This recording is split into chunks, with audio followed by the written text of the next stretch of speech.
Well, hey, everybody, it's Bob here. Rory, John, everybody, I'm so glad to be on with you. This is really an honor. I love when a group of people gets together around a big idea.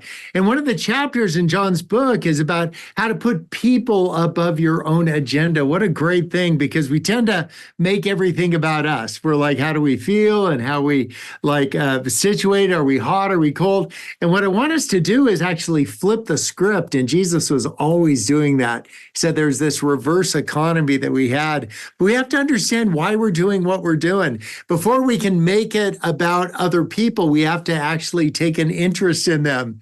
And it's easy to take interest in nice people. I mean, who wouldn't want to be like John or Rory? They're low-hanging fruit. But think about the people who are a little difficult to get along with. And they're everywhere. Here's the crazy part. You're some of them. This is an intervention. We're not as delightful as we think we are. And so what do? Taking an interest in other people starts by understanding where we're at, because we can only take people as far as we've gone ourselves. And I want to understand, why do we do some of the things that we're doing? I brought this to kind of illustrate. I'm kind of a sucker for a little illustration, and my grandkids have one of these. We used to call these Russian nesting dolls, but now we call them Ukrainian nesting dolls. In your face, Putin. But this would be little Happy Bob.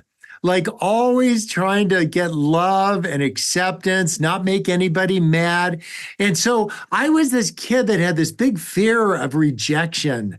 And I think what we can do is we can either live in that fear, or we can flip it on its end and start taking a genuine interest in other people, like taking an interest above your agenda in their agenda. And John nails this so beautifully well. If you've read the chapter, I mean, he was asked to be the run for president. I mean, who gets that? I haven't been asked to run for anything. Underneath this Happy Bob is another person, and this is super insecure Bob. And so for us, realizing that underneath some of our outward things that we're known for is actually another layer of us. It's fully us, just like Happy Bob is, but underneath that is another layer. This would be Bob longing for acceptance, not having to prove that I'm accepted, just actually believing that I'm worthy of acceptance. And for those of you where faith guides your steps, you might find that in Jesus. You might find your focus on God is one of the things that helps you accept yourself, and then gives you the ability to accept other people, right? Because we're known for our opinions. We're going to be remembered for our love. And we get about 27,383 days. Less if you eat Pop-Tarts. You know who you are. But to say, with this limited time that we have, what are we going to do? And so I didn't want to just spend my life being Bob, the kid that was afraid of being rejected all the time. Underneath that was another Bob. This thing emerging in me was like a dad and a husband, something that actually mattered more. Don't stay in the top couple feet of the relationship pool that you might be swimming in and just snorkel. Taking an interest in other people means doing some shipwreck diving, and not just shipwreck diving in their life, but in your life, to understand what's the thing underneath the thing. Because underneath this, when you boil down to it, is a person that just wants to make a difference. And I think that's who you are. And the whole idea of faith and all that is to take all of these pieces that are ours and just put them at the feet of God, and just to say, man, we are not the average of the three most insecure people that we know. Yet sometimes it can kind of feel like that. So get in touch with where you're at, but don't just make it about you. John's point in chapter 7 is to get an emphasis on other people and start loving them without an agenda at all. Because when love has an agenda, it isn't love anymore. It's just another program. And we don't need another program. We just need people who are showing up in a really practical way in people's lives. There was a person that when I was growing up, little Bobby Goff, the insecure one, that saw all my freckles. I was just covered with freckles. My freckles had freckles. And this person, I'm not going to tell you my family member's name, but they used to call me Spot. It was so mean. Every time I'd walk by, they'd be like, Spot. I hated my freckles. And then somebody came along who took a genuine interest in me. They got a Sharpie out and they said, roll up your sleeves of your shirt. And I'm a second grader. And they took their Sharpie and they started connecting all my freckles together. They made giraffes. They made like tall buildings. I was the only kid in the second grade with ink on both hands. And because they took a genuine interest in me, I started seeing myself differently. Maybe that's happened to you. Maybe what happens is you need to trade in some of the people who are telling you who you ought to be for people telling you who you're becoming. Find those kinds of friends who know you well enough to not talk about who you used to be, but they're actually seeing who you're becoming. Jesus did that with Peter. He didn't see him, like, what do you mean you don't know me? And the rooster's going off. He said, Peter, you're a rock. And he turned into one. I want to be the person that takes that interest.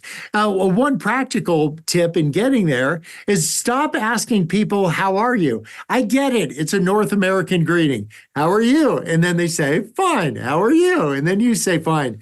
But what if you said something like this? What if you say, what does it feel like to be you right now? Wow, that's taking an interest. That's not having an agenda. That's just showing up. And because I promise they haven't been asked that for a while, say, well, you're thinking about that. Let me tell you what it feels like to be me right now. And what it feels like to be me is 100% anticipation and 100% insecurity. 724. It's like Waffle House around here. I'm always just in touch with my insecurities, but I'm also living in anticipation. And some of us along the way, we lost our hope. We lost our anticipation. We lost our ability to go deeply with people. And if you lose your car keys, what do? You say, where was the last place I saw those things? And you go back to that place and you find your keys. Well, if you've lost hope, say, where was the last time I felt hope? If you've lost your ability to go deeply with people, when was someone who actually pursued me deeply? There's something beautiful that happens. There's in the Benedictine tradition, there's a job and it's called being a porter. Now, I always thought a porter was like a Sherpa that carried my latte machine up Everest. But a porter in the Benedictine tradition does this. He goes down to the gate every morning and greets people passing by. And the porter says this, how can I help you find your way? Isn't that beautiful? That's what chapter 7 is about. I think John nailed it. It's taking a genuine interest. Philippians 2:20. And you don't need a Bible verse for everything, but if faith guides your steps, it's kind of helpful to know where it is. It's Paul talking about his buddy Timothy behind his back. He said, I've got this friend Timothy, and he's like no other. He's a guy who takes a genuine interest in your welfare. Boy, let people speak of you that way.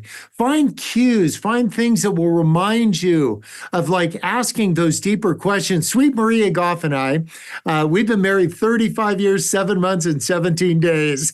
I'm counting up. I think she's counting down. She's like being married to Tigger. Well, she is a very quiet person and kind of to herself, just delightful. But we don't talk about where I am all the time, because if I'm elsewhere, it makes me feel far away, and that just doesn't bring out all the best things. And so instead of talking about where I am, we talk about how I am. Start doing that with people. Ask, how are you? Not where are you? I wear a mood ring. Check that thing out. Got it on Etsy about 15 years ago for $10. And so when she asks how I am, she'll say, what color is your ring? And I'll say, well, it's actually blue with a little green. And she'll say, what does that mean? Isn't that a great way to take a genuine interest in other people? And if you're married, like just give one to your husband. Oh, if you're just dating person, say, I want to talk about your feelings. And if the guy says, I'm not into my feelings, say, that's awesome. I'm not into you. lose them. Like there's something beautiful about saying, I'm going to make it normative for us to go a little bit deeper. And once we get that thing right, we get everything right. And we're not going to get there in one step. Zechariah 4:10, it says this, don't despise small beginnings, because the Lord delights in watching the work begin. And so wherever you are in this spectrum, we have a little grandchild that just turned 1, and this grandchild took his first step. And I didn't say like, I've seen better.